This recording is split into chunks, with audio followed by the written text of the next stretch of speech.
విశాఖను maritime gateway technology innovation hub గా అభివృద్ధి చేస్తున్నామని ముఖ్యమంత్రి చంద్రబాబు తెలిపారు.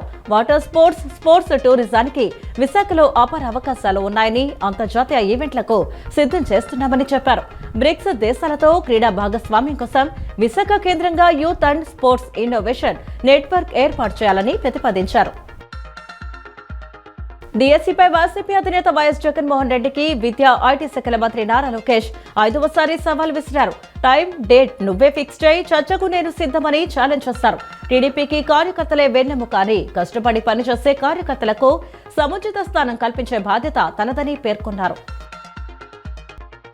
జాతీయ ఉత్తమ ఉపాధ్యాయ పురస్కారానికి ఎంపికైన తెలుగు రాష్ట్రాలకు చెందిన ఉపాధ్యాయులకు ఏపీ విద్యా ఐటీ శాఖల మంత్రి నారా లోకేష్ హృదయపూర్వక అభినందనలు తెలిపారు. విద్యార్థుల అభ్యసన సామర్థ్యాలను మెరుగుపరిచేందుకు ఆధునిక సాంకేతికతను వినియోగిస్తూ కౌలూరి రాజేష్ చేస్తున్న కృషిని నారా లోకేష్ ప్రశంసించారు. తెలంగాణ రాష్ట్రం కామారెడ్డి జిల్లా గాంధారికి చెందిన ప్రధానోపాధ్యాయురాలు బొంపెల్లి భవానీ, అండమాన్ నికోబార్ దీవులకు చెందిన జల్లి ప్రకాష్ రావు జాతీయ ఉత్తమ ఉపాధ్యాయ పురస్కారానికి ఎంపికైనందుకు నారా లోకేష్ శుభాకాంక్షలు తెలిపారు. విద్యుత్ రంగ సంస్థలో ఏఈ ఉద్యోగాల నియామక పరీక్షకు ఏర్పాట్లు పూర్తయ్యాయని మంత్రి గొడ్డిపాటి రవికుమార్ అన్నారు. 629 ఉద్యోగాలకు 1,00,000 మందికి పైగా దరఖాస్తు చేసుకున్నారని, పారదర్శకంగా నిర్వహిస్తున్న పరీక్షను నిరుద్యోగులు సద్వినియోగం చేసుకోవాలని సూచించారు. దుష్ప్రచారాలు, వాదంతులను ఎవరూ నమ్మవద్దని, ఉద్యోగాలు ఇప్పిస్తామంటూ నిరుద్యోగులను మోసగిస్తే కఠిన చర్యలు ఉంటాయని మంత్రి హెచ్చరించారు. గత ప్రభుత్వంలో నిర్వహించిన ఏపీపీఎస్సీ అక్రమాల నుంచి ప్రజల దృష్టి మళ్లించడానికే కూటమి ప్రభుత్వం పారదర్శకంగా నిర్వహించిన మెగా డిఎస్సీపై తప్పుడు ఆరోపణలు చేస్తున్నారని మంత్రి కొలుసుపాదు సారథి విమర్శించారు. అనాదిగా వస్తున్న నిబంధనలను తొంగలో తొక్కి డిజిటల్ మూల్యాంకనం ఎందుకు చేయించారో సమాధానం చెప్పాలని గొడ్డలి పార్టీ అధినేత వైఎస్ జగన్ కు మంత్రి పాదసారథి డిమాండ్ చేశారు. ప్రజలు అమాయకులు ఏది చెప్పినా నమ్ముతారనే భ్రమలో వైఎస్ జగన్మోహన్ రెడ్డి బతుకుతున్నారని దుయ్యబట్టారు.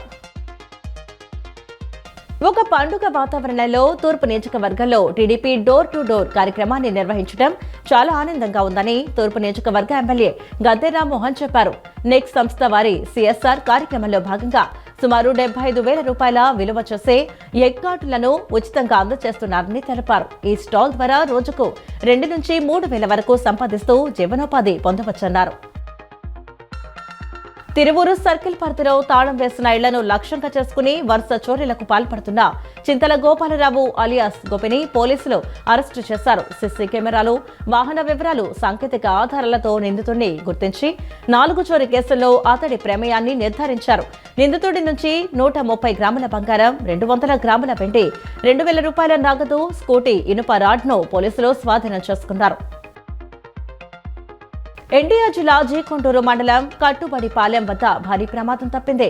ఇబ్రహీంపట్నానికి చెందిన శ్రీ చైతన్య పాఠశాల బస్సు తారకరామ కాలువలో బోల్తా పడింది.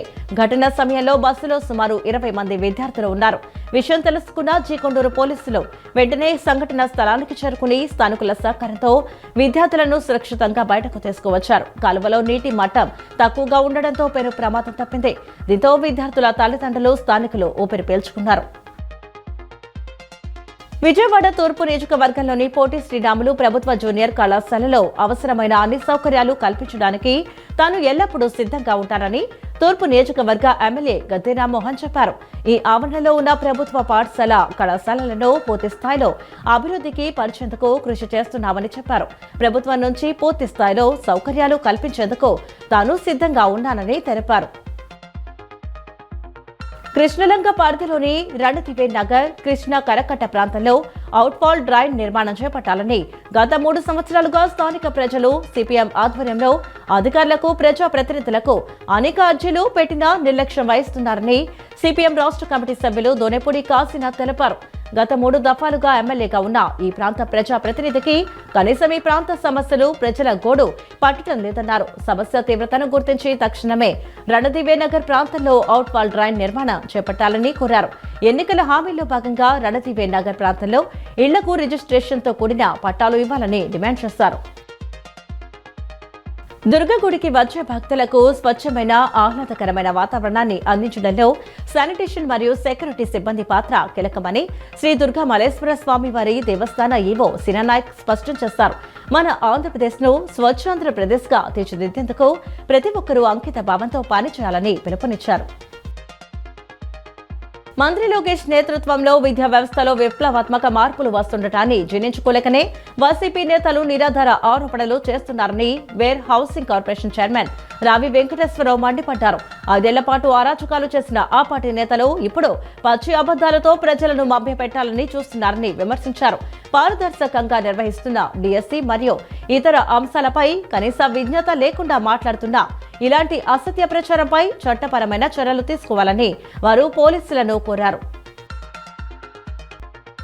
రాష్ట్ర ముఖ్యమంత్రి నారా చంద్రబాబు, మంత్రి నారా లోకేష్ పై జై భీమ్ భారత్ పార్టీ వ్యవస్థాపక అధ్యక్షులు జడ శ్రావణ్ కుమార్ తీవ్రస్థాయిలో ధ్వజమెత్తారు.